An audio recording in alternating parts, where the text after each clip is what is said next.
Assalomu alaykum. Mana SNMS'ning Samarqand filialidan G'alla Oroldan kelgan Rustamjon akamiz xudo xolasa naqd pul to'lab olib ketdilar.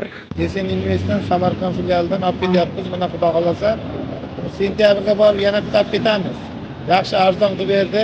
Belarusda o'zi nima deydi? Obro'sini yo'qotmagan traktor shu O'zbekistonda o'zi.